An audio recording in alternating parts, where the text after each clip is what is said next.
first and foremost, the county chair's contention is that the people deserve a police chief that is, I guess, someone who's reliable, that they can count on, that's going to be around election after election after election if they choose, and not have a new police chief every time for the county there's an election for a new sheriff. Well, you know, a chief of police is appointed. They either negotiate a contract with him and they can deviate from that. If they don't like him, they can, you know, cancel the contract or whatever.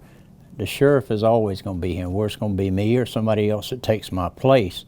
And, you know, I feel like that we can do the job just as efficient and just as good as they can. Yeah.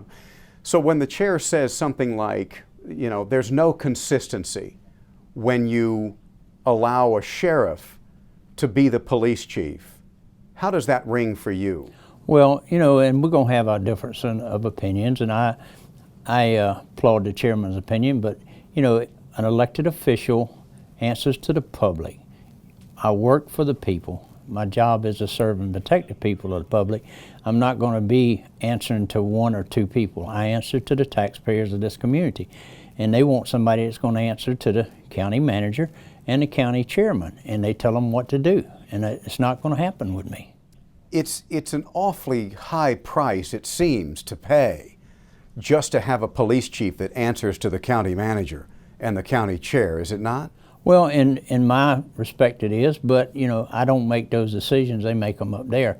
I think that any job that a sheriff takes upon himself to do, he's a sworn constitutional officer and he has the authority to do what he needs to do. And I'm already doing everything in the county. I just don't do any patrolling, or I don't answer any homicides or anything like that, but it's not that I can't do it. A lot of sheriffs all over the state of Georgia, I think there's only 10 or 12 that's left in the state of Georgia that has a police department within the county, because the sheriff runs everything. Yeah. You know, and an interesting thing that was said during that same conversation I was having was that, you know, we haven't had a sheriff running law enforcement in this county for 100 years. And he said the reason why is because it doesn't work. That's not true. The reason, I would say the reason why it hadn't happened up to now is that me as a sheriff has a big obligation with that jail back there. 1,800 and something people in it today. I'm 50-something people short back there. So his obligation is to run that first and foremost. Second is to take care of the 18 judges that sits on the bench downtown 5 days a week, juvenile judge, probate judge, and then to serve all the civil and criminal papers within the county. So, you know, that's why mainly that it's never been done here. And no sheriff has ever pushed it. I started to work for Carl Griffin in '74. He didn't push it. Walter Mitchell didn't push it. And when Sheriff St. Lawrence got elected in '92, he didn't push it. And just to be clear, you're not pushing it, are you? No, I'm not pushing it. You're just saying, here's what I can do it for, take a look. Yeah, I told them that way back when you and I had this conversation a month and a half ago. And how closely did they take a look at your proposal? I haven't heard a word from any of them. Yeah. So to have consistency year after year after year in law enforcement, you have to have expectations, you have to have goals and objectives, none of which you can set for a sheriff. That's correct. You just answered the question. They want to set all the goals and objections and doesn't let the sheriff as a constitutional officer do his job. Yeah. Is there a problem with that? I see no problem with it. You know, I worked for 3 sheriffs in my 40 years before I retired. I had no problem with them. They all done an excellent job. Yeah. And they were all re-elected. I mean, you know, Carl Griffin served 25 years. Walter Mitchell served almost 30. Al served 23. Yeah. But the idea that there is a lack of consistency within the office of law enforcement in the county if you allow the sheriff to do it, because every 4 years that sheriff could change. And now the relationship between the county and the sheriff and the qualifications of the sheriff could change. And on the other hand, every 4 years you could have a new chairman elected in the chairman's position, and you can have a new county manager at any time that the chair and the commissioners don't want him. So you playing apples for oranges or tit for tat. No disrespect to Chairman Scott, he's gone in 2020. I'm running again in 2020. Yeah, it's funny. It's the exact point that I was making to Jonathan here was, you know, that statement's kind of odd when it's the chairman who chooses the chief, and the next chairman who's elected could be choosing a different chief, and then every 4 years that same rotation could occur, could it not? That's correct. And it's the same way with Chief Lumpkin.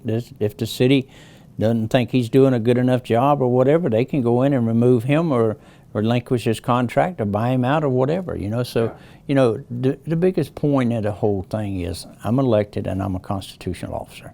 A chief is appointed and signs an obligation or a contract. Yeah.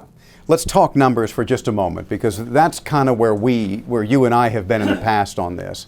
And that is that as I'm tallying up the total for the first year of a Chatham County Police Department self-standing, it's $18.95 million in that first year, right around 16 every year thereafter.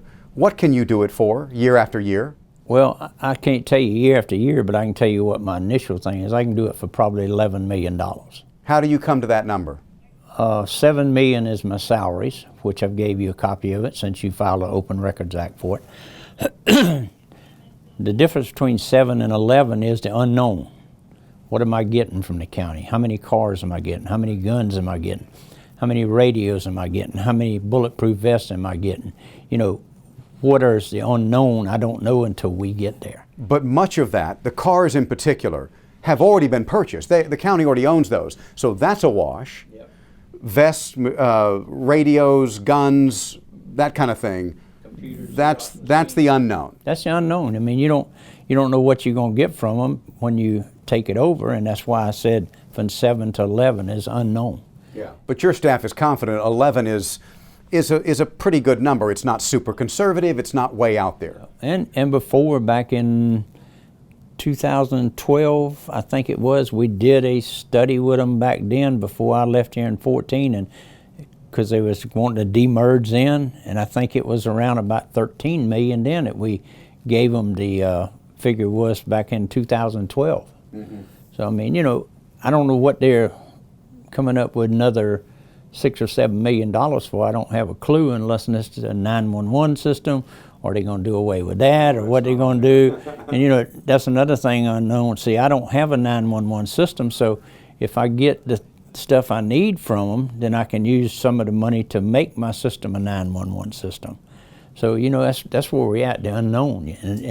And you know, really, you know, somebody needs to get their heads together, and somebody needs to be an adult between the city and the county and make a decision. And I think they've made the decision. The city says we want out. The county says we want a new county police department. Yeah. It does sound like that's where they're at. Okay. You know, I'm not here to be an instigator, but when I hear comments like this, I got to share them, and I got to get your reaction to this kind of thing, because this goes into the county chair's reasoning as to why he feels a self-standing police department is better than allowing the sheriff to expand his responsibilities, and that is that the qualification to be sheriff, to quote him, is pretty minimum. And what we want is a chief of police that's going to be a lot more qualified, have a lot more experience, and a lot more training. The qualifications are the same. I'm post-certified.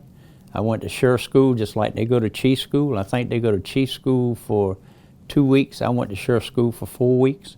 The people that I have in place to make this happen has tons of experience and everything else, you know.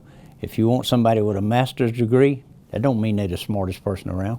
Well, it sounds to me like that statement from the county chair is a clear indication that he doesn't believe you're even qualified for this role. And that's the county chairman's opinion, you know. The 52,000 people that voted me in had a different opinion. Yeah, and he believes that their opinion would have been different in that election had they known they were electing a police chief as well as a sheriff. I doubt that very seriously. Doubt that very seriously. You know, the thing that you run on is you're here to serve and protect the people of this community, make the best things happen for this community, and save the most money you can for this community, and make it a safer and better place to work and live. Yeah. And personally, I have nothing against Mr. Chairman. Right. But, you know, he has his own opinion, you know. Yeah, and I think the chairman, you know, he indicated that, you know, he's got a great relationship with the current sheriff, but he has no idea what the relationship will be with the next one, if there's a next one. And eventually there will be, but not during his tenure. Yeah, and just like I said, he's out of office in 2020. I'm running again. Yeah. So, I mean, you know, and like I said, everybody has their own opinion about everything, you know. You know, they made a lot of opinions about that, you know, I wasn't smart enough, I didn't have enough money, and I couldn't beat anybody in the polls. Well, I showed them different. You know, and the next sheriff that comes in here, I feel will be just as qualified as I am. Because before I go out of this office, I will help pick somebody and choose somebody to come in to sit in my seat that can continue on with the things that we've done. And I think we've made a lot of progress in the last 18 months. Yeah. And give the credit to the county and to my staff. We've got salary raises, we got benefits better, you know, we've got things that we needed, a new radio system, new cars that we hadn't got in 6 or 7 years, and it's all been a benefit package from the county commissioners and the chairman and the county manager and me and my staff working with them together to get where we at. Yeah. So, you know, why can't we work together? Yeah. So, Sheriff Wilcher, who loses if the county spends an additional $8 million on a county police department versus expanding your responsibilities? The taxpayers. That's who loses. Do you think they know that? I feel sure they do. I mean, several, you know, 100 people talk to me about it. Everywhere I go to a meeting or something other, they always ask me about it. And I tell them, it's not left up to me. That's left up to them. I can only put forward the things that I have here in place to tell them we can do it. And, you know, if they don't want to do it, I mean, they're not hurting my feelings. I live in the city. Yeah. All right. Am I missing something here? No, Gretchen, you think anything?